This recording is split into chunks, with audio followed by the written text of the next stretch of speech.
দেবী মাহাত্ম্যের অন্তিম ভাগে আমরা এসে পৌঁছেছি। আজ ত্রয়োদশ অধ্যায়।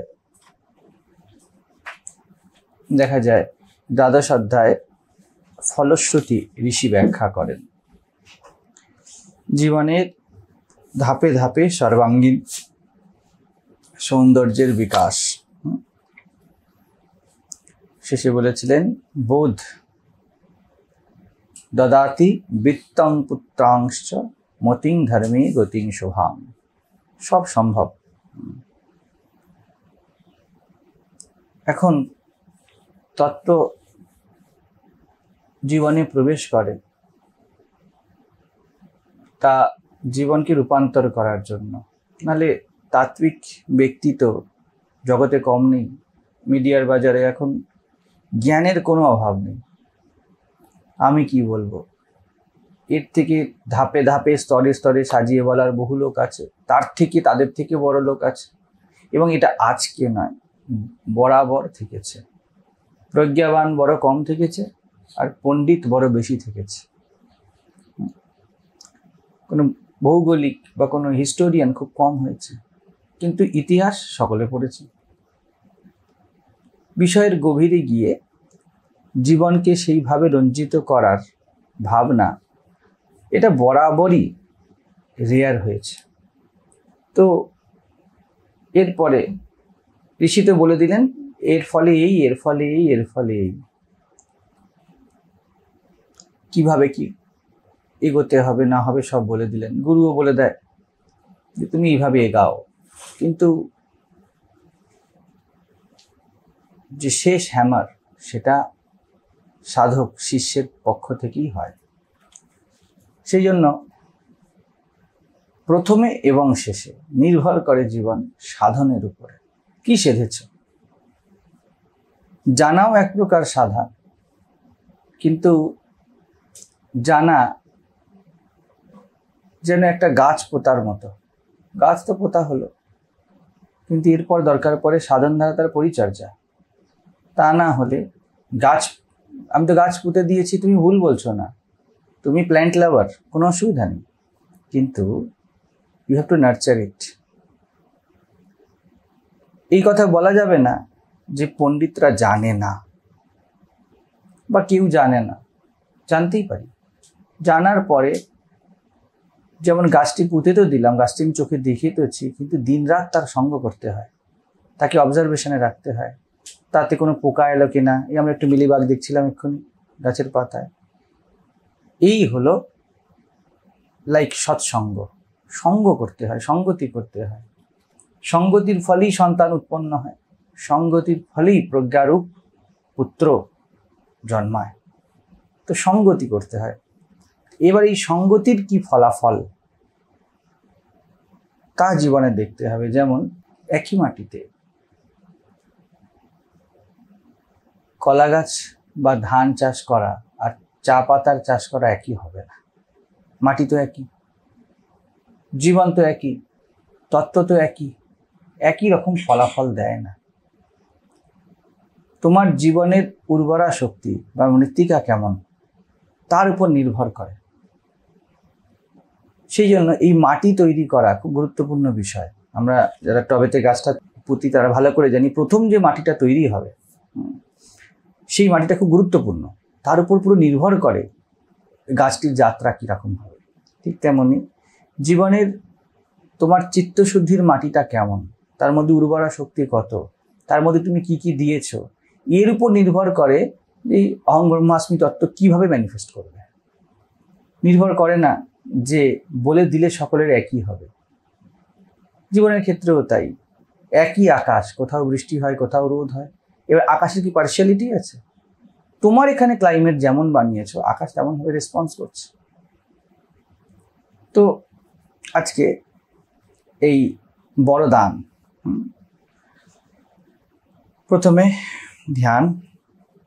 ওম বাল অর্ক মণ্ডলাভাসাম চতুর্বাহুম ত্রিলোচনাম পাশ অঙ্কুশ বরাভীতির ধারয়ন্তীং শিবাং ভজে। কিরকম? শিবা, শিবশক্তির ধ্যান। আমরা দেখতে পেলাম যে বিগত অধ্যায়তেও যেন দেবীর রূপ ধীরে ধীরে সংহার হচ্ছে, তিনি যেন ধীরে ধীরে কমছেন। আগের অধ্যায়তেও যদি আমরা দেখি যে ধ্যান মন্ত্র আমরা করলাম, তাতে সেই অধ্যায়ের যে ভাব, সেই ভাবটি পরিস্ফুট হচ্ছে। এইখানে এক বড় প্রদান, বর মানে জীবনের গ্রেসিয়াসনেস, গ্রেস জীবনে আসাই তো বর বলে। তো যখন জীবনে গ্রেস আসে, যেরকম ভাবে হোক, সেটা মুক্তি গ্রেস হবে তার কোনো মানে নেই। তুমি একটা ভালো জামা পেয়েছো, এটাও তোমার কাছে গ্রেসিয়াসই মনে হবে যে আমি জামাটা চেয়েছিলাম পেয়েছি, আমি চাকরিটা চেয়েছিলাম পেয়েছি, হ্যাঁ আমি চেয়েছিলাম যে ধ্যানে মন স্থির হোক, আজকে মন স্থির হয়েছে। সব একই অনুভব ভিতরে জন্ম দিতে শুরু করে, গ্রেস ফিলিং। তো এখানে গ্রেস এবং অ্যাকওয়ার্ড এই দুটোর মধ্যে পার্থক্য আছে। বর এই শব্দের অর্থ হলো কোথাও না কোথাও তোমার ব্যক্তি সত্তার উপরে নিজের কিছুটা আকড় বা বিলিফ কমেছে, নাহলে বর শব্দটা আসবেই না। জামাটা তুমি পেলে এবং তোমার কৃতজ্ঞতার বোধ এলো বা তোমার ভিতর থেকে থ্যাঙ্কস বোধ এলো, ঠিক আছে। এই ভেবে দেখো, তুমি চাকরি করে কিছু আর্ন করেছো, ঠিক আছে, আর্ন করে কিনছো, সেই সময় যে অনুভব এবং তোমাকে যে গিফট দেয় যে অনুভব, দুটো এক নয়। আমরা মুখে বলি যে আমার নিজের টাকায় কেনা বলে কষ্টের টাকা ইত্যাদি, বা অন্য কেউ দিলে তো আর কি আছে, হ্যাঁ অন্যের অর্থে করা যায়, কিন্তু আসল ভাবটি ভিতরে হলো গ্রেসিয়াস ফিলিং। তুমি যখন আর্ন করো, তোমার কর্তা ভাব বড় বেশি থাকে।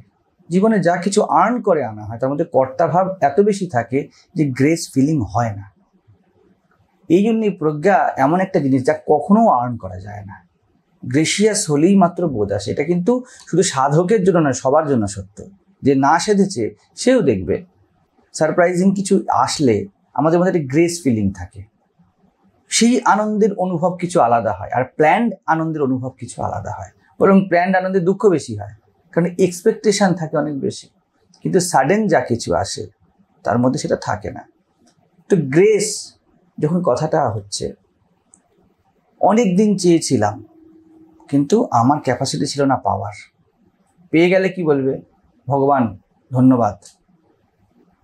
বন্ধুকে কি বলে, ভাগ্যিস পেয়ে গেলাম, ভাগ্যিস, আমি নির্ধারণ করিনি, হয়ে গিয়েছি, এর অনুভবই আলাদা হয়। তো এখানে কিন্তু বড় প্রদান, এখানে কিন্তু কর্তা ভাবের অভাব। সেই জন্য দেবীর রূপ ধীরে ধীরে ধীরে ধীরে ধীরে ধীরে কমছে। তো প্রথম বলছে কি, বাল অর্ক, এটা কিরকম বরদানে, আগেও বলেছি, আজকে বরদানে বাল অর্ক মানে একদম একটু আগে মানে বললাম যা সারপ্রাইজিং হয়। সূর্য কোনো টাইম বলে দিতে পারবে না যে এই সময়ই উঠবে, ইউ হ্যাভ টু ওয়েট। তোমার কর্তাভাব কমবে, তোমাকে সূর্যোদয়ের জন্য অপেক্ষা করতে হবে। তুমি বলতে পারবে না এই দেখো এখন ভোর 4:45 এই উঠলো, ওকে দেখে তোমাকে ঘড়ি মেলাতে হবে, ঘড়ি দেখেও মিলবে না। তুমি যত পঞ্জিকায় নিয়ে আসো, যত ভালোই প্রিসাইসলি করো, একদম অ্যাকিউরেট কিছু হবে না। আর অ্যাকিউরেসি যদি হয়েও যায়, ওটা সূর্যের সাথে করা গণনা হবে, তোমার গণনায় সূর্য উঠছে না। তো কোথাও না কোথাও তোমার কর্তাভাব কম।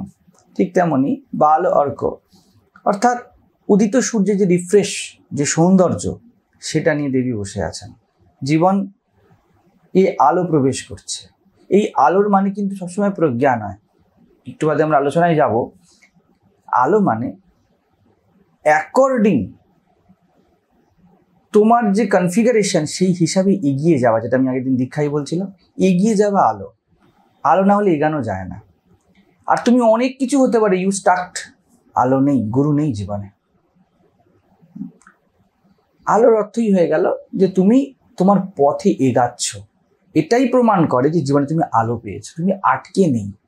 তুমি অনেক কিছু পেয়ে আটকে গিয়েছো, তুমি অন্ধকারে আছো, জীবন আটকে নেই। খুব চওড়া, খুব বিরাট নদী, কিন্তু যদি সেটার পথ রুদ্ধ করে দেওয়া হয়, তার মধ্যে অন্ধকার বা ময়লা জমতে শুরু করে, মল এই জন্য বলা হয়। আর হয়তো অত চওড়া নদী নয়, কিন্তু প্রবাহিত, তার জল বড় স্বচ্ছ থাকে, প্রবাহ চাই জীবন। তো এখানে বাল অর্ক মণ্ডলাভাসাম, এখানে মণ্ডল বলে দিয়েছে, বলে চারিদিকেই যদি সৌরমণ্ডল হয়, ঠিক আছে, মানে সূর্যকে দিয়ে অনেক মণ্ডল তৈরি করা হয়, মানে আমাদের তো গ্রহ আছে আমাদের সৌরমণ্ডলে, গ্রহ নয়, যদি সূর্যেরই হয় এত আলো হবে এরকম আভা যার, এমন দেবী। অর্থাৎ এখানে আলো, এখানে প্রোগ্রেস আছে জীবনের, হ্যাঁ, জীবনের স্বচ্ছন্দ অগ্রগতি আছে, এটাই চাই জীবনের ছন্দময়তা। জীবনকে কোথাও ছবিতে পৌঁছে দিতে হবে না যে জ্ঞান লাভ করতে হবে, বুদ্ধের মতো হয়ে যেতে হবে, আলখাল্লা পড়তে হবে, স্বামীজির মতো কিছু একটা করতে হবে, এরকম নয় বিষয়টা, বা টাকা রোজগার করতে হবে, বিয়ে করতে হবে, যাই বলা হোক, দুটোই ছবি, প্রোগ্রেসিভ। যত প্রোগ্রেসিভ হবে দেখবে তোমরা পড়াশোনা করছো, যারা করেছে, যখন তুমি কোনো সাবজেক্ট বুঝতে বুঝতে এগাও, ধরো তোমার অনেক পেন্ডিংও পড়া আছে, জানি না সবাই বুঝতে পারবে কিনা, আমার অনুভবে এসেছে বলে আমি বলতে পারছি, চেষ্টা করে দেখবে, মনে হয় সবারই মিলবে। হতে পারে তোমার এখন 4টে চ্যাপ্টার 5টা চ্যাপ্টার পড়া বাকি আছে, সামনে এক্সাম, ঠিক আছে, তা তোমার মাথায় পেন্ডিং ভাব আছে যে এক্সামকে শেষ করতে হবে। তুমি যখন একটা চ্যাপ্টারকে খুব ভালো করে বুঝলে বা কিছু স্ট্যান্ডা ভালো করে বুঝছো, পেন্ডিং থাকা সত্ত্বেও তার আনন্দ আলাদা হয়। তুমি এই কথা বলো না যে উফ বুঝেছি তো কি হয়েছে, এখন 4টে চ্যাপ্টার তো বাকি, এটা তুমি পরে বলো, ইট ইজ ইউর ইন্টারপ্রিটেশন। অগ্রগতির আনন্দ আছে, বোধের নিজস্ব আনন্দ আছে। অনেকটা জিনিস, একটা সাবজেক্ট বা একটা সূত্র তুমি বুঝছিলে না, তুমি সাডেন বুঝলে, এই বোধের নিজস্ব আনন্দ আছে। এই জীবনের যে অগ্রগতি, তার জন্য আলাদা করে আনন্দ মানে তোমাকে বয়ে আনতে হবে না, ও নিজেই আনন্দ দেয়। তো সেই রকমই আভা দেবীর এমন বোধের আভাস, সেখানে আভাস, হ্যাঁ, চতুর্বাহু ত্রিলোচনম, এই 3 গুণের জগতে তিনি ত্রিগুণময়ী হয়ে আছেন। তর সবসময় থাকবে স্থূল সূক্ষ্ম কারণ, ঠিক আছে, সব সময় সব বিষয়েতে, ঠিক আছে। এবং চতুর্বাহু, চতুর্বাহুতে দেখুন কত সুন্দরভাবে বলছে, কি কি আছে, বলছে পাশ আর অঙ্কুশ আছে, ঠিক আছে, আর বর আর অভয় আছে। দুটো দিক জীবনের বুঝিয়ে দিচ্ছেন। একটা দিক তোমাকে বাঁধে, একটা দিক তোমাকে সংযত করে, আরেকটা দিক এখানে হলো একটা স্ট্রাগলের দিক আছে, একে বলা হয় অভ্যুদয়। অভ্যুদয়ে তোমার সংযম লাগবে, পড়াশোনা করো সংযম লাগবে, তুমি বলো জীবনে ধ্যান করবো সংযম লাগবে, তোমাকে ফুড কন্ট্রোল করতে হবে, তুমি বলো ভোরে উঠবো সংযম লাগবে, ঠিক আছে। এখানে পাশ তোমাকে এদিকে বাঁধতে হচ্ছে কোথাও না কোথাও, এইখানে বন্ধন দশা নয়, বা এমন বলতে পারো এটা এক টাইপের বন্ধন। তুমি যখনই বলছো আমাকে এমন এমন করতে হবে, কি করতে হবে ওতে বন্ধন নয়, আমি তো আছি, ও বাঁধবে। কিন্তু এই আমি সাধনার সাথে যুক্ত হলে, দেবীর হাতে আছে না, আমরা আগে আলোচনা করেছি, মায়ের হাতে নাগ পাশ, জাগ্রত যোগের প্রতীক, কিন্তু যোগের মধ্যে যোগী ভাব আছে, এগিয়ে তো দিয়েছে, তুমি ঘুমিয়ে নেই, তুমি জেগেছো, কিন্তু আমি জেগেছি এই অনুভব আছে, আগে ঘুমিয়েছিলাম এখন জেগেছি, তাহলে এটা বন্ধন। তো পাশ তো থাকছে মায়ের হাতে, মায়ের পাশ মুক্ত করে, মা সব পাশ কাটিয়ে দেয়। আগের দিন দীক্ষা নিয়ে মন্ত্র নিয়ে কথা হচ্ছিল, সব শব্দ থেকে একটা শব্দে আসা নিয়ে চলে আসবে। তো জীবনে একদিকে অভ্যুদয়, যেটা যেন উঠছে ব্যক্তি, জাগো, স্বামীজি বলছেন, হ্যাঁ, তো জাগা, তো অভ্যুদয় খুব ভালো। আরেকটা দিক বলছে এই অভ্যুদয় মিটে গিয়েছে, অভয় বর, আর কিছু প্রয়োজন নেই, আমি জাগা, এটা দেখাই যাচ্ছে। আরো ম্যাচিওর স্থিতিতে, এই ম্যাচিওর শব্দটি বলছে এটা ছোট বড় না ভেবে নিই আমরা, ঠিক আছে। ঘাস ঘাসের মতো ম্যাচিওর, তাতেও গাঁট আছে, বাঁশেও গাঁট আছে, সে তার মতো ম্যাচিওর। আমরা এই তুলনা করতে শুরু করি যে ঘাস কেন বাঁশের মতো নয়, তাহলে আমরা মূর্খ হবো, কারণ বাঁশের মতো হলে তুমি উপরে হাঁটতে পারতে না, এটা জীবনের উপযোগিতা যে তুমি উপরে হাঁটতে পারো। তো পাশ আর অঙ্কুশ, একদিকে তুমি সাধক, আর সাধ্যে সাধ্যে তুমি দেখতে পাও সাধাই আছে। আমরা দুর্গা স্তবরাজ করছি, তাতে ঋষি বলছেন সাধাই আছে, তুমি কি খুঁজছো, আছেন মা অরণ্যে বনে প্রান্তরে অনলে চারিদিকে। তো এমন শিবাকে যিনি দুই দেন, অভ্যুদয় দেন, নিঃশ্রেয়স দেন। ভজে, আমি ভজনা করি, আমি জীবনকে একভাবে দেখছি না, এক শিবা দুই হয়ে প্রকাশিত হয়েছে। আগেরও এই ভাব দেওয়া হয়েছিল, শিব আর শিবা। এবারে শুধুমাত্র দেবী, যেহেতু বরদ হবে ভাবটা, দেবী বরদান করবেন, সেই জন্য যা কিছু পাওয়া জীবনে বা হারানো তার শক্তি, শিবেতে কোনো পাওয়া হারানোর বিষয় নেই, শিব স্থির। ঠিক আছে, তাই যেহেতু অ্যাক্টিভনেস কিসের, একটা ট্রান্সফরমেশন, একটা রূপান্তর, কিছু পাওয়ার কথা আছে, তাই এটা শক্তি, তাই শিবাং ভজে। এখানে শিবের কোনো উল্লেখ নেই, কিন্তু শিবত্বের সাথে রিলেটেড। তুমি ভেবো না জীবনে যা পেয়েছো তা শিবত্ব থেকে বিচ্ছিন্ন না। আমি জীবনে মদ পেয়েছি, বাজে বন্ধু পেয়েছি, দারিদ্র পেয়েছি, আজকে শিবের সাথে যুক্ত, কোনো চিন্তা নেই তোমার। আমি জীবনে অন্ধকার পেয়েছি, তা রাত্রিবেলায় কি পাও? ঠিক আছে, তো এই নয় যে দিন রাতের বিপরীত, সেরকমই শিবা আর শিব সদা জুড়ে আছে। যা কিছু জীবনে ম্যানিফেস্টেড হচ্ছে সব কিছু শিবত্বের থেকেই, শিবত্বের ভঙ্গিমা। যেহেতু ভঙ্গিমার কথা তাই শিবা, পুরো দেবী মাহাত্ম্যই ভঙ্গিমার কথা। শিবত্বের তো কোনো কথা নেই, ওখানে মৌনতা খেলে। সেই জন্য একই বাহং জগত্তত্র বলার পরে আর কোনো কথা থাকে না। কি বলবো, আমি রয়েছি, তুমি কি ভাবছো যে অন্য রয়েছে? এটা শিবের কথা, দেবী একদম শিবত্বের কথা বলছেন ডিরেক্ট। ঠিক আছে, তো 1 নম্বর সূত্র ওম ঋষির উবাচ, আমরা 2 থেকে 5 অবধি দেখছি।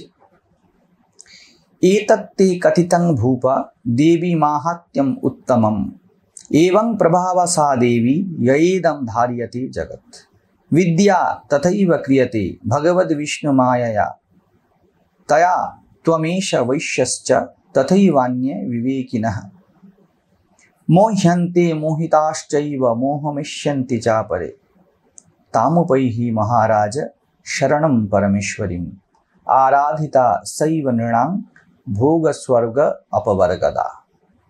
এই কথা বলে দিচ্ছেন। কি অর্থ? মেধা ঋষি বললেন, হে মহারাজ সুরত, তোমাকে এই উত্তম দেবী মাহাত্ম্য বললাম, যিনি এই নিখিল বিশ্ব ধারণ করে রয়েছেন, সেই দেবীর প্রভাব এই রকমই। তিনি বিদ্যা সৃষ্টি করেন, ভগবত বিষ্ণুর মায়া স্বরূপা সেই ভগবতী দ্বারাই তুমি এই সব বৈশ্য এবং অন্যান্য বিবেক অভিমানী পণ্ডিতেরা মহাচ্ছন্ন হয়ে থাকো, মোহিত হয়েছে এবং ভবিষ্যতেও মোহিত হবে। হে মহারাজ, তুমি সেই পরমেশ্বরীরই শরণাগত হও। আরাধনা করলে তিনি মানুষকে ইহলোকে ভোগ, পরলোকে স্বর্গ তথা মোক্ষ প্রদান করেন। দেখো, প্রথম শব্দ খুব সুন্দর, আগেও চুজ করেছি, ভূপ, মহারাজ। তুমি জড়ের প্রতি এখন আসক্ত নও, তোমার সেই স্থিতি নয় যে দেবী মাহাত্ম্যের অনুধাবন করার পরে তুমি এখনো স্থূল জিনিস মাত্র দেখো, তোমার সূক্ষ্ম দেখার চোখ হয়েছে, তাই তুমি ভূয়ের অধিপ হয়েছ।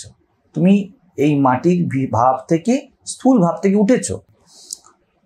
সাধারণত পুরাণাদি বোঝার জন্য বেদান্তের অধিকারী হতে হয়। এই জন্য বলছে এ তত্ত্বে কথিতম, আমি কথা বলেছি, আমি গল্প কাহিনী বলেছি। একটা স্থিতি হয় যেখানে কথা বা কাহিনী বলা হয় ব্যক্তিকে ইনিশিয়াল একদম শুরু করার জন্য। এরপরে যেমন আমরা দেখি হিতোপদেশে কাহিনী বলা হয় বাচ্চাদেরকে, বেতাল, বিক্রম বেতাল, কিন্তু খুব সিগনিফিকেন্ট কাহিনী। ওর মধ্যেও আছে, বাচ্চাদেরকে তো পড়ানো হয়, বাচ্চারা শুধুমাত্র শুনে রাখে, কিন্তু পরবর্তীকালে বুঝতে পারে। বুঝতে পারা, বেতাল আর বিক্রমের কাহিনীর মধ্যে দেখলে পুরো জীবনের আবর্তনকে দেখা যায়। খুব ভাবনা চিন্তা করে করেছে। তো যাই হোক, প্রথমে তো বাচ্চা কাহিনী বোঝে। এখানে ঋষি বলছেন, রাজা তোমরা সেই শিশু নও। দেবী মাহাত্ম্যের মতো যে একদম কোর পুরাণের বিষয়টি, একটা হয় শাব্দিক অর্থ, এটা কি কোনো কাজের নয়? অবশ্যই। তুমি তো অন্তত পক্ষে সেন্স অফ পিউরিটি তুমি পেলে প্রথমে, মনে মনে কল্পিত। অনেকেই এটাকে নিন্দা করেছে, আমি অনেক সময় বলেছি যে তুমি যদি না বোঝো কিছু কাজ দেবে না। একটাই মাত্র কাজ দেয়, যেটা আমি বলেছিলাম অনেক ক্ষেত্রে, না বুঝে শোনা কি কাজে দেয়? কি কাজে দেয় মনে হচ্ছে? বলেছি অনেকবার। টাইম পাস মানে শুনছি, বুঝতে পারছি না অত পরিষ্কার ভাবে এটা কি কাজে দেয়।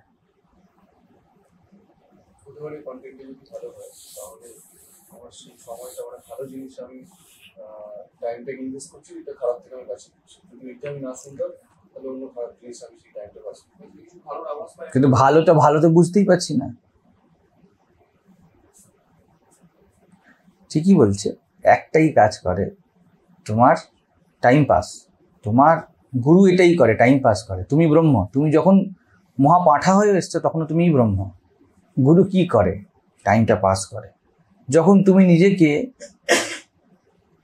খুব বেশি বুদ্ধিমান মনে করছো, অথচ ক্ষুদ্র হয়ে আছো, ছোট হয়ে আছো, তুমি তোমার মতো প্রজ্ঞায় আছো, কিন্তু তুমি যেটা মুখে বলছো তুমি সেটা নিজেই বিশ্বাস করো না। আমি কালকে বলছিলাম যে কিছু কিছু মানুষ আছে যারা নিজেই মুখে যেটা ঘোষণা করছে তারা নিজেই ওটা বিলিভ করে না, আর বেশিরভাগ মানুষের তাই।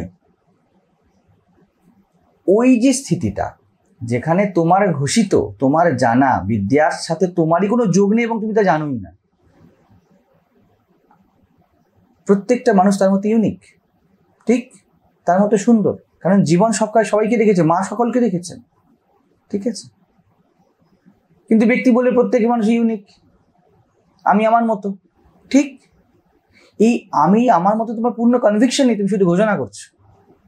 যদি তুমি বলতে পারো যে তুমি তোমার মতো, তাহলে তোমার তো গিল্ট বোধ থাকা উচিত নয়।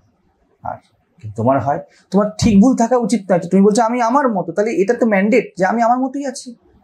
তাহলে এরপরে তোমার মধ্যে তো আর কোনো রকম অপরাধ বোধ আসা উচিত নয়, ইভেন প্রাইড ফিলিং আসা উচিত নয়। কারণ আমাকে প্রকৃতি যেমন বানিয়েছে।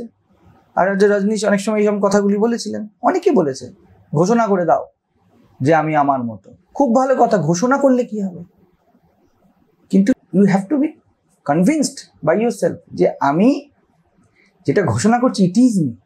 এই যে গ্যাপ, এবং এটাই সব থেকে সূক্ষ্ম গ্যাপ আর সব থেকে বড় গ্যাপ। তুমি যেটা বলছো তুমি সেটা নিজে মানো না, তোমার জীবন ভিন্ন।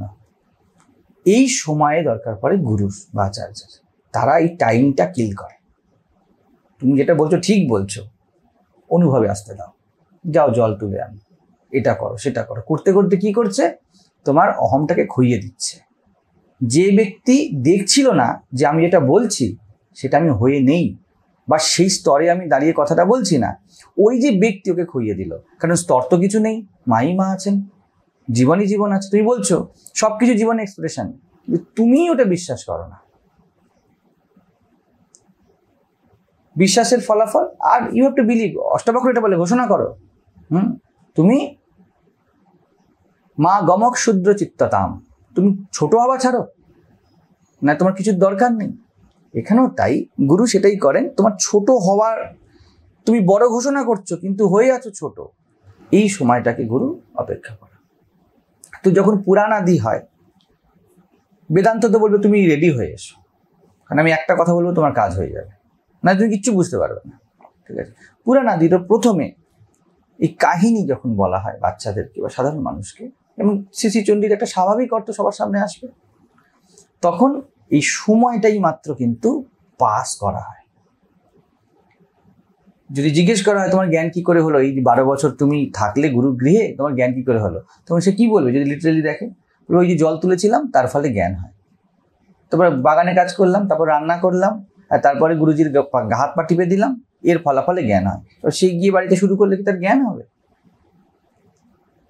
বিষয়টি এই, যখন সময়কে বইয়ে দেওয়া হয়, অর্থাৎ তোমার ব্যক্তিত্বকে বইতে দেওয়া হয়, আমরা চাই না, আমরা সময়কে হোল্ড করতে চাই, আমরা চাই এক্ষুনি হোক। এই যে এক্ষুনি হোক, এটা আমি যখন ব্যক্তি হয়ে বলছি, তখন আমরা সময়কে ক্যাপচার করতে চাইছি। এটা সম্ভব নয়। এক্ষুনি আম পাকুক, আম পাকছে, এক্ষুনিটা তোমার কল্পনা, এই কল্পনাই ব্যক্তিত্ব, এটাকে গুরু খসিয়ে দেয়। আম পাকছে তুমি দেখো, এক্ষুনি হোক, এই কথাটা যেটা বলছো এটা সম্ভব নয়, পচে যেতে পারে, এক্ষুনি হতে পারে না।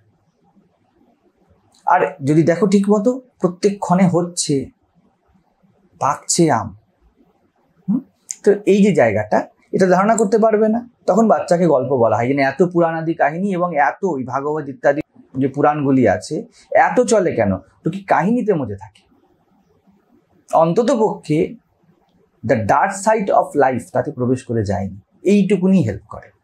কিন্তু এর প্রকৃত অর্থে এই কথিতম বা কথা বেদান্ত জ্ঞান বা বেসিক আন্ডারস্ট্যান্ডিং ছাড়া ধারণা হয় না। এর তোমরা যেহেতু যা আমরা শুনছে তারা কিছুটা শুনেছে আগে থেকে, সেই জন্য তাদের একটা ধারণা হবে, নাহলে কিন্তু ধারণা হওয়া কঠিন। তো বলছে আমি তোমাকে উত্তম, শুধুমাত্র সুন্দর নয়, উত্তম দেবী মাহাত্ম্যের বর্ণনা করেছি। মানে এর সূক্ষ্ম সূক্ষ্ম সূক্ষ্ম অনেক দিক আছে, তুমি কাহিনী দেখে নিও না এটাকে শুধুমাত্র। এবং তুমি যেহেতু মহারাজ, তুমি সবকিছুর রাজা অর্থে কি অর্থে, যে এ কিছু দ্বারা প্রভাবিত নয়, এবং প্লাস এ প্রেমপূর্ণ। রাজা নৃশংস হয় না, আর রাজা কিছু দ্বারা গাইডেড হয় না। যার মন কিছুর দ্বারা গাইডেড নয়, বিষয় দ্বারা গাইডেড নয়, অথচ কর্তা ভাব নেই, আমি কারোর বার্তা দিই না, এমনও নেই, প্রেমপূর্ণ প্রজারঞ্জন, সে রাজা। সাধুদেরকে এই অর্থেই মহারাজ বলা হয়। এরা কিছুর আন্ডারে নেই, এবং এর অহংকারও নেই যে আমি কিছুর আন্ডারে নেই, ভালোবাসা আছে। দুটো থাকতে হবে। তাই বলছো ভূপ, তুমি স্থূল থেকে উঠে দেখতে শিখেছো, তুমি সমগ্র জগৎকে নিয়ে, রাজা যেমন রাজ্যকে নিয়ে ভাবে, তুমি সমগ্র অস্তিত্বকে নিয়ে ভাবতে শিখেছো। তুমি শুধু স্থূল দেখছো না, তুমি সূক্ষ্ম কারণ দেখো, সেই দেখার চোখ আছে তোমার। অর্থাৎ তুমি একরকম ভাবে বেদান্তের অধিকারী। আর দ্বিতীয়, তুমি মহারাজ। আমি জানি অহংকারে তুমি অহংকারিত নয়, তুমি গর্বে গর্বিত নয়।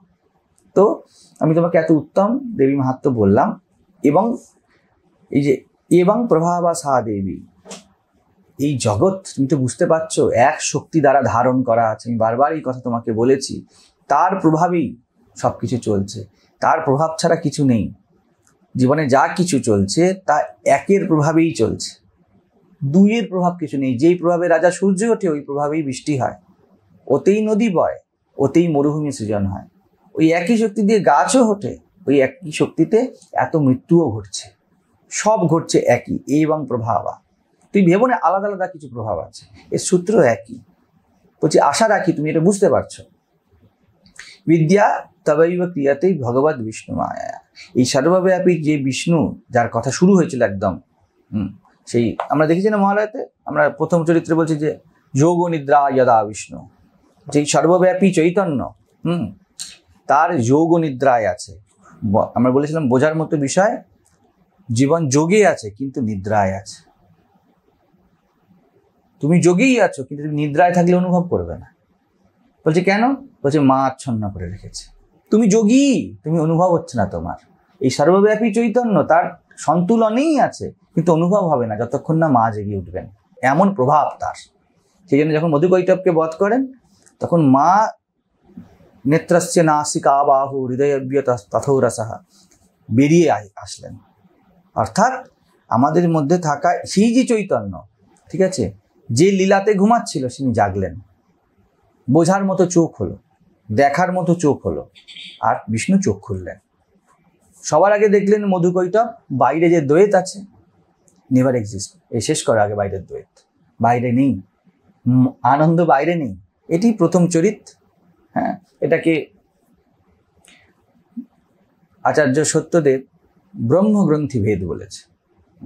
প্রথমে এই যে গাঁট, এই গাঁটকে সরাও, প্রথম গাঁট বাইরে মজা লাগা, জীবনকে বাইরে দেখা, এই প্রথম গাঁট। তার থেকে এগিয়ে মধ্যম চরিত, তারপর উত্তর চরিত, আমরা সেটা আলোচনা করেছি। তো বলছে ভগবত বিষ্ণু মায়া, যেখান থেকে শুরু করেছিলাম, এই সর্বব্যাপী চৈতন্যেরই মায়া, মানে একটা পার্ট। কৃষ্ণ বলেন না যে দৈবী হেষা গুণময়ী মম মায়া দূরত্যায়া, আমারই মায়া, কিন্তু অতিক্রম করা কঠিন। বিষ্ণু যোগ নিদ্রা ভাঙা কঠিন। ব্রহ্মা কত স্তব করলেন, ব্রহ্মা বিষ্ণুকে স্তব করতে পারতেন, জাগো জাগো। জীব নিজেকে নিজে জাগাতে পারতেন, বললেন না এ জাগলে হবে না, এ তো জেগেই আছে। বিষ্ণু শুয়েছে মানে আমরা শুয়ে আছি তা না, এই যে আমরা যা করছি এটা শোয়া স্থিতি, অনন্তের মধ্যেই আমরা শুয়ে আছি। তো বলছে কাকে জাগাতে হবে? বলে ভিতরে অন্তঃসত্ত্বাকে জাগাতে হবে, মাকে জাগাতে হবে। এই জন্যই দুর্গাপুজো শব্দটি বোধন, জাগরণ, জাগাও। যদি না জাগেন তিনি, উমা না জাগিলে, গানটা শেষ লাইনটা খুব প্রিসাইজ, জগতে কি আর জাগিত বলো, দ্বিজ রাধিকায় কয় উমা না জাগিলে জগতে কি আর জাগিত বল। মা যদি বোধ না জাগান, ভিতর থেকে যদি স্বতঃই বোধ না জেগে ওঠে, কোন ক্রাইটেরিয়ায় জাগাবে? তোমাদের সবাইকে একই বই পড়াবো, একই সময় ধরে পড়াবো, জাগবে না। জীবন যদি নির্ধারণ না করে যে এই আধারের মধ্যে দিয়ে বোধ খেলবে, খেলবে না। সেই জন্য আলটিমেটলি ব্যক্তি কিছু করতে পারে না। তুমি হাত জোর করতে পারো, তুমি প্রার্থনা করতে পারো নিজেরই অন্তঃসত্ত্বাকে, যদি কথা বলতে হয় দ্বৈতের ভাষায়, আর বেশি কিছু করতে পারো না। আর যদি অদ্বৈতের ভাষায় বলো, তুমি শ্রবণ মনন করতে পারো, নিরিধ্যাসন তোমার হাতে নেই, ঘটবে। শ্রবণের সময় তুমি আনবায়াসড হয়ে শোনো, মননের সময় তুমি নিজের আন্তরিক ব্যক্তি সত্তাকে সরিয়ে শোনো। আগে থেকে জাজমেন্টাল হয়ে নিজে ভেবো না, কিছু ঠিক করতে পারবে না। শোনার সময়ও জাজমেন্ট রেখো না, ইনি এমন উনি এমন, এটা এই ওটা ওই, হাজার একটা পাণ্ডিত্য নিয়ে শোনা, লাভের লাভ কিছু হয় না। আমি কখনো কখনো বলছি হাত খালি করে আসো। আর যখন তুমি গিয়ে মনন করছো, ভাবছো, তখনও যদি তোমার মধ্যে বাসনা বা কিছু জিনিস একটা দিকে ঝোঁক থাকে, মনন হবে না। এত অবধি তুমি করতে পারো, বাকি নিরিধ্যাসন তোমার, ধ্যান তোমার হাতে নেই, ধ্যান করা যায় না, ধ্যান ঘটে। তো মা তয়া ত্বমেশ বৈশ্যশ্চ তথাই বান্যে বিবেকিনঃ, খুব সুন্দর কথা বলেছে। মোহ্যন্তে মোহিতাশ্চৈব মোহ মেষ্যন্তি চ অপরে, চ অপরে বলছে। এই যে বৈশ্য, রাজাকে কেন বললেন দেখো, আমরা পরবর্তীকালে দেখব।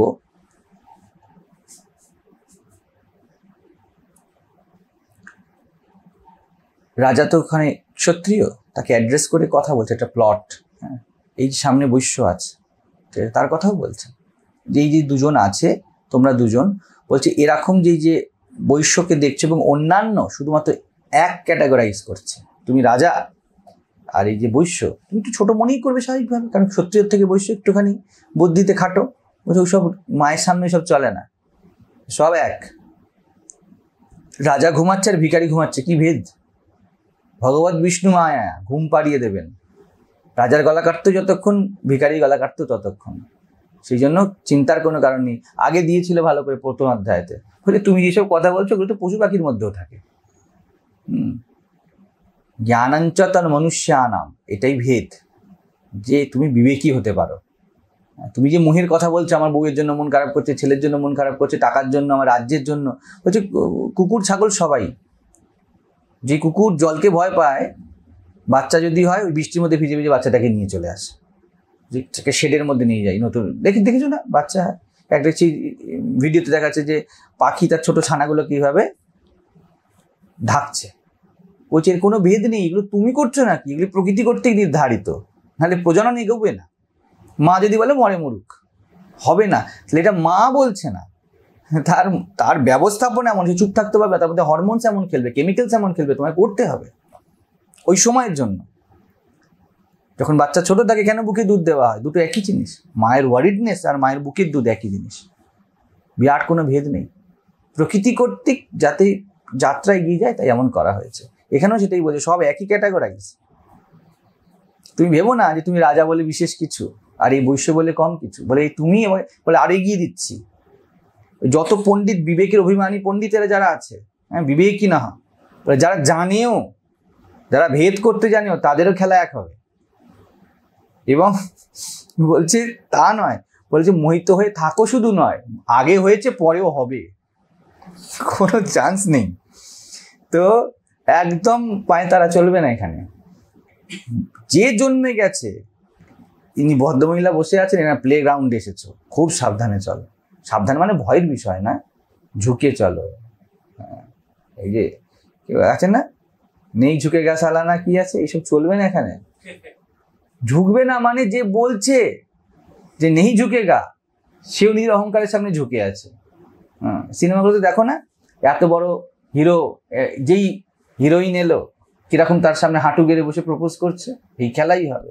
এই যে মুন্নাভাই MBBS, এত বড় গুন্ডা, একটা রেডিওর শোতে গিয়ে তার মাথা খারাপ, ঠিক আছে, যে খুন করছে, যে কিডন্যাপ করছে, সে ফুল ধরে কথা বলছে, সে গান্ধীবাজি হয়ে যাচ্ছে, বলছে সব ঝুঁকেগা, ক্যাসে নেই ঝুঁকেগা। তো একদম চালাকি নয় এটা, এখানে শুধু পুরুষ ক্ষেত্রে না, মেয়েদের ক্ষেত্রেও ভাইস ভার্সা, সবাই। এখানে কোনো ভেদ নেই। বলছে বিবেকী ভেদ নেই, অবিবেকী ভেদ নেই, রাজা বৈশ্য শূদ্র ভেদ নেই, আর পুরুষ স্ত্রীতে কি ভেদ থাকবে? পশু পাখিতে ভেদ নেই। তো এইরকম কোনো খেলার বিষয় নয়। তো সেই জন্য বলছে দেখো এটা হয়েছে, হতে থাকবে, কারণ এটাই জীবন রাজা, এটাই খেলা। জীবনের স্বভাব, জীবন তার প্রিজার্ভেশনের জন্য মোহ দেয়। আমার বোধ, আমির সাথে তার বাই বার্থ, বাই বর্ন তৈরি হয়। তুমি যবে থেকে জন্মেছো তবে থেকেই তুমি পিতা মাতা। তুমি যেই বলেছো আমার, তুমি জনক হলে, তুমি জননী হলে। আমার জামা, তুমি জামার জননী। এবার তুমি জামাটাকে গুছিয়ে রাখবে, এবার তুমি জামাটাকে ধোবে, আয়রন করবে, আলমারিতে রাখবে, লক করে রাখবে, অন্যকে দেবে না। এই একই কাজ তুমি তোমার সন্তানের সাথে করো, একই কাজ তুমি তোমার ভালোবাসার লোকটার সাথে করো। যেখানেই আমার আছে রাজা, যেন মোহ আছে। এবং সবার যতদূর অবধি যে বলছে আমার বোধ আছে, তুমি যেন মা খেলছেন। সেই জন্য নিশ্চিন্ত হয়েও না যে আমি দেবী মাত্র জেনে গেছি, কাজের কাজ কিছু হবে না। এটা pattern of life is like that, এরমই হবে। গাছ ক্লোরোফিল তার মধ্যে থাকা তার প্যাটার্ন যেমন, ঠিক তেমনই জীবনে মোহ থাকা জীবনের প্যাটার্ন। সেই জন্য ভেবো না তুমি কোথাও পৌঁছিয়ে যাবে, থাকবে এখানেই। তাই কি করতে হবে? তমোপৈহি মহারাজং শরণং পরমেশ্বরী। এই যে শরণ, অ্যাকসেপ্টেন্স, স্বীকার করো রাজা, তুমি জীবনকে স্বীকার করো। জীবন এইরকম। যারা বেশিরভাগ মানুষ বলে আমরা কিছু করতে চাই ব্যক্তি হিসাবে, আমরা অস্বীকারে আছি, এটাই অশরণ। এটা ম্যানিফেস্টেড, তুমি না বলছো। তাহলে কি আমি যা যা স্বীকার করে নেবো? আরে বাবা দাঁড়াও, ওয়েট। স্পন্টেনিটিতে যেটা এসছে ওটাকে অ্যাকসেপ্ট করো, দেন রেসপন্ড করো, কোনো অসুবিধা নেই। তুমি না এটা চলতে পারে না বলো না, এটা চলছে, এটা হচ্ছে। তুমি যেই মুহূর্তে স্বীকার করবেন তখনই একদম তৎক্ষণাৎ দদামি বুদ্ধি যোগম, বুদ্ধি আসতে শুরু করবে। স্বীকারে তুমি বড় প্রশান্ত হও, তুমি বিরাটের সাথে মিশে যাও। তারপরেই যা হাইয়েস্ট করা সম্ভব জীবন সেই বুদ্ধি তোমাকে সার্ভ করতে পারে, অসুবিধা হবে না। ঠিক আছে? তো তুমি তো সেই পরমেশ্বরী, সেই আলটিমেট যিনি ঈশ্বরী, যিনি শক্তি হিসাবে কথা, যিনি এই জগতের একমাত্র নিয়ন্তা, একই সূত্রতা রেখেছে, তার স্মরণ নাও। কি হচ্ছে? বলছে আরাধিতা শৈবর্ণাং ভোগ স্বর্গ অপবর্গতা। তিনটে শব্দ বলেন, ভোগ, স্বর্গ, অপবর্গ। বলছে তুমি যদি তার আরাধনা করো, ইহলোকে ভোগ, এই যে পরলোকে স্বর্গ এবং মোক্ষ, কথাটা বলছে। এবার বোঝার বিষয়টা কেন বলছে দেখুন। স্মরণ মানে আরাধনা, মানে রাধিতা, অর্থাৎ কথা বলা হচ্ছে ব্যক্তিকে, ব্যক্তি হিসেবে তোমার সাধ্যে হবে। তুমি স্মরণ নিলে, তারপর দেন তুমি বললে আমি অ্যাকসেপ্ট করলাম। নেক্সট আরাধনা কথাটার অর্থই এই, আমি একটু আগে যেটা বললাম, আমাদের কাছে প্রশ্ন এটা আসে, শরণাগত হলাম, সব অ্যাকসেপ্ট করলাম, তারপর কি করব? আরাধিতা। অ্যাকসেপ্টেন্স তোমার সামনে জীবনের দিশা খুলবে, কিছু কার্যপদ্ধতি খুলবে। ডু ইট, এটা আরাধনা। যতক্ষণে তুমি স্বীকার করেছো, তুমি আরাধনা করতে পারবে না, তুমি পূজা করতে পারবে না। যেই তুমি জীবনকে স্বীকার যতক্ষণ না করেছো, আমরা আগে সকাম পূজা নিজেরই পূজা। যখন তুমি নিজের ছবিতে জীবনকে চালাতে চাইছো, তখন সেটা আরাধনা হবেই না, তার স্বীকার নয়। তুমি শরণাগত নাও তো, তুমি চাইছো। তুমি যখন দেবীকে বলছো বা মাকে বলছো যে মা তুমি যা বলবে জীবনে তাই হোক, প্রত্যেকটা সাধকের দেখো এই ভাব, যা হওয়ার হোক জীবনে। তার মানে কি তারা নির্বোধ? তাদের কি জীবনে কি যন্ত্রণা ভোগ করছে? আমরা তো এটাই ভাবি না, যা হবে সেটা যদি অ্যাকসেপ্ট করিনি জীবনে যন্ত্রণা হবে। তাতে প্রত্যেকটি সাধু সন্ত যন্ত্রণাই জীবনে ভোগ করতো, কারণ তারা সব থেকে বেশি অ্যাকসেপ্ট করেছে।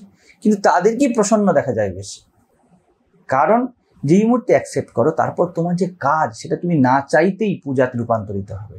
এবার তুমি সম্মানপূর্ণ হয়ে গিয়েছো। আগে তুমি বিরোধী ছিলে, আমি বড়, সিচুয়েশনটা ছোট। পজিটিভ হলে আমি পজিটিভের প্রাইড ফিল করি, আর নেগেটিভ হলে আমি ডিপ্রাইভ ফিল করি, আমি বঞ্চিত হয়ে গেলাম। এই দুটোই আরাধনা হলো না। যখন তুমি বললে ঠিক আছে, যেটা আছে আছে, now what can I do, এইবারে যা বেরোবে এটা আরাধনা। ক্লিয়ার বিষয়টা? তো এবার বললেন কি আরাধিত হলে কি হবে? তিনি শৈব নির্ণাম, বলছে তিনটে জিনিস দেয়, ভোগ, স্বর্গ আর অপবর্গ। ঠিক আছে?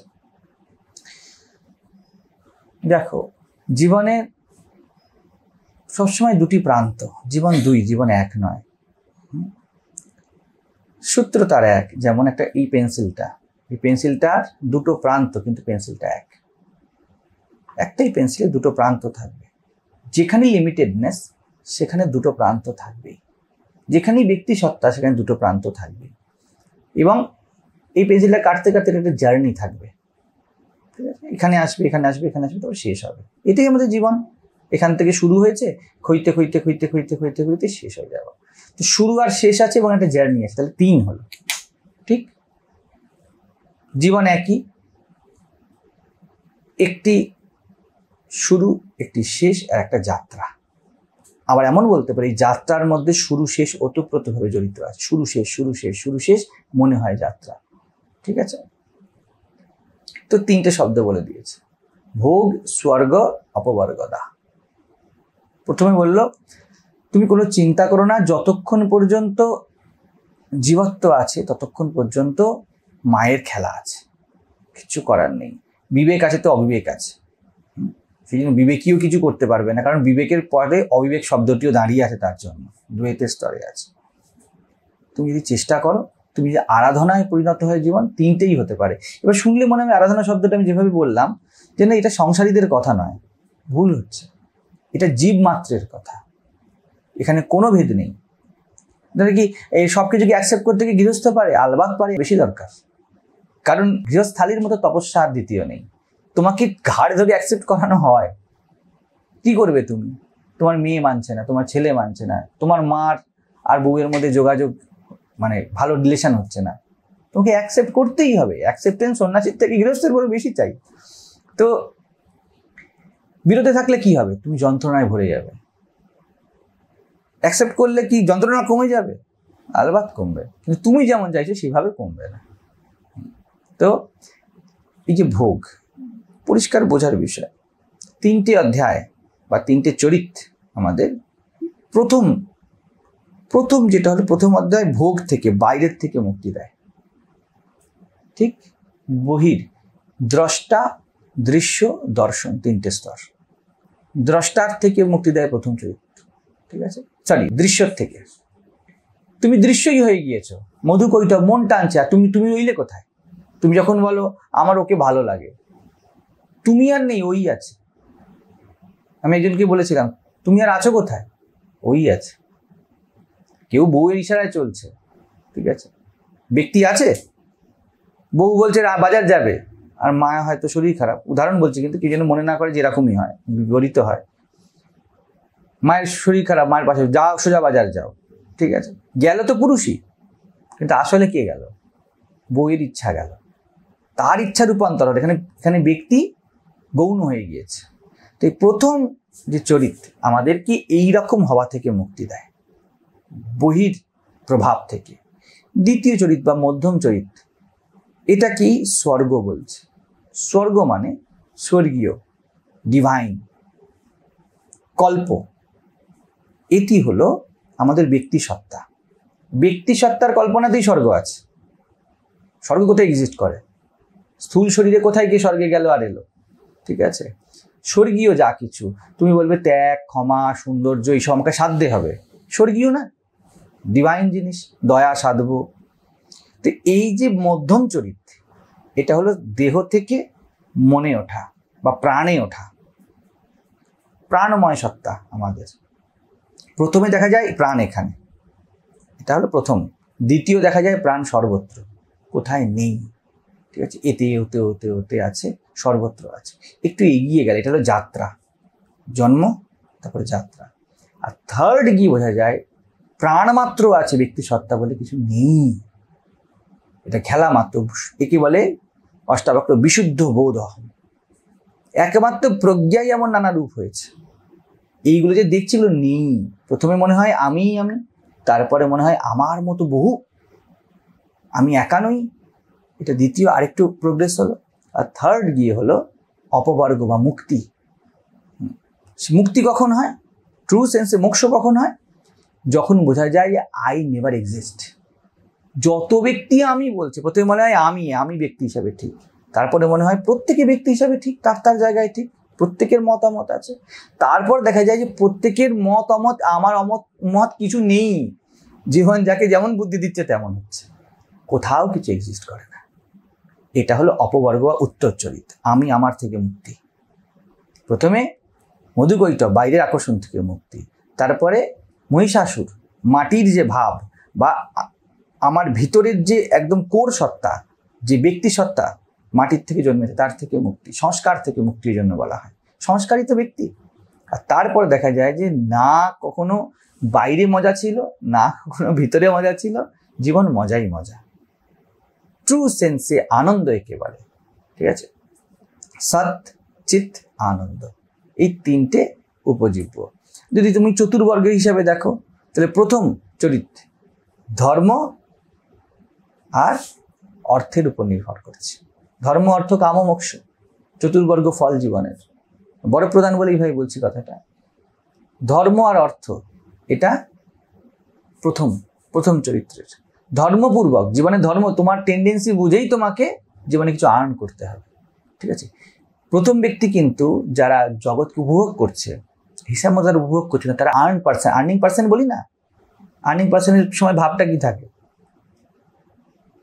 এই ইউজফুল পার্সন, একে ব্যবহার করা হচ্ছে, এ আর্ন করে, ভোগ কোথায় করে? বুঝে যাচ্ছে বিষয়টা? এই টাকা ঘরে নিয়ে আসবে, ও অনলি আর্নিং পার্সন আমাদের ফ্যামিলিতে। তার মানে এই একমাত্র টুল যেটাকে ইউজ করে ভোগ আমরা করব, তাই না? আর আমরা যে মূর্খতম, সে মনে করে যে এই আর্নিং করাটা আমার বীরত্ব, মানে নিজে না খেয়ে অন্যকে খাইয়ে দেওয়াটা তোমার বীরত্ব। তুমি সারা জীবন এটা করেছো আর পেটে খিদে। তো আর্নিং পার্সন প্রথমে ধর্ম অর্থ নিয়ে আসো জীবন। ঠিক আছে, এটা হলো। তারপরে দ্বিতীয় স্তরে যখন কেউ নিজের সাথে বসে তখন হয় কাম, স্বর্গ। যখন তুমি নিজের মধ্যে কি সাহায্য, দয়া, ক্ষমা, সত্য, অহিংসা, সাহায্য, এটা হলো তবুও কাম। নিজের জন্য কিছু করা হচ্ছে, কিছু পূর্ণ হচ্ছে কামনা, ভিতর থেকে শান্তি অনুভব হচ্ছে। এতক্ষণ তোমার শান্তি তোমার বউয়ের চোখে ছিল, তোমার ছেলের চোখে ছিল, তোমার বাবা মায়ের চোখে ছিল, তোমার বন্ধুর চোখে ছিল, তোমার কাছে ধার করা শান্তি ছিল। এবারে অন্ততপক্ষে নিজের শান্তি। ঠিক আছে, আর শেষে গিয়ে মোক্ষ, শান্তি এক্সিস্ট করে, আমি তুমি এক্সিস্ট করি না। এটা হলো তৃতীয় বা উত্তর চরিত্রের মোক্ষ। বলছি তিনটেই দেবী দেন, তুমি কি চাও বলো? কোন স্তরে তুমি বিচরণ করতে চাও? ঠিক আছে, থাক।